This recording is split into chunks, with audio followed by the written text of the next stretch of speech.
Rowdy hero Vijay Devarakonda Gautam Tinnanuri దర్శకత్వంలో నటిస్తున్న సినిమాకు కింగ్డమ్ అనే టైటిల్ ఫిక్స్ చేశారు. తాజాగా టీజర్ కూడా బయటకు వచ్చింది.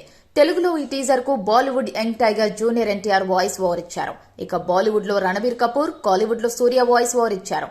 తెలుగు టీజర్ వరకు వస్తే జూనియర్ ఎన్టీఆర్ వాయిస్ ఓవర్ అనేది ఈ టీజర్ కు చాలా హైలైట్ గా నిలిచింది. ఇంకా చెప్పాలంటే జూనియర్ ఎన్టీఆర్ వాయిస్ వినిపించకపోతే టీజర్ ఈ పాటికి తేలిపోయి ఉండేదని టాలీవుడ్ లో గుసగుసలు వినిపిస్తున్నాయి. ఈ సినిమాలో కనిపిస్తున్న విజువల్స్ ఇంతకుముందు చాలా సినిమాలు చూసినట్టుగా ఉన్నాయి. దేవరా, సలార్, కేజీఎఫ్ లాంటి సినిమాలలో చూసిన విజువల్స్ ని ఈ టైటిల్ టీజర్ లో మరోసారి చూపించారని అంటున్నారు. ఇక అనిరుద్ధ్ ఇచ్చిన బ్యాక్గ్రౌండ్ స్కోర్ కూడా ఏ మాత్రం ఆకట్టుకోలేదు. ఉన్నంతలో కొత్తగా అనిపించింది జూనియర్ ఎన్టీఆర్ వాయిస్ ఓవర్ మాత్రమే. విజయ్ దేవరకొండ చిన్న హెయిర్ తో డిఫరెంట్ గా కనిపించినా కూడా అంతగా ఆకట్టుకోలేదు. అయితే చివర్లో చెప్పిన మొత్తం తగలబెట్టేస్తా అనే డైలాగ్ పై అదేం డైలాగ్ డెలివరీ కొండ అన్నా అంటూ ట్రోలింగ్స్ జరుగుతున్నాయి. రణభూమిని చీల్చుకుంటూ పుట్టే కొత్త రాజు కోసం అనే భయంకరమైన ఎలివేషన్ తో విజయ్ దేవరకొండను ప్రెజెంట్ చేయడం బాగుంది.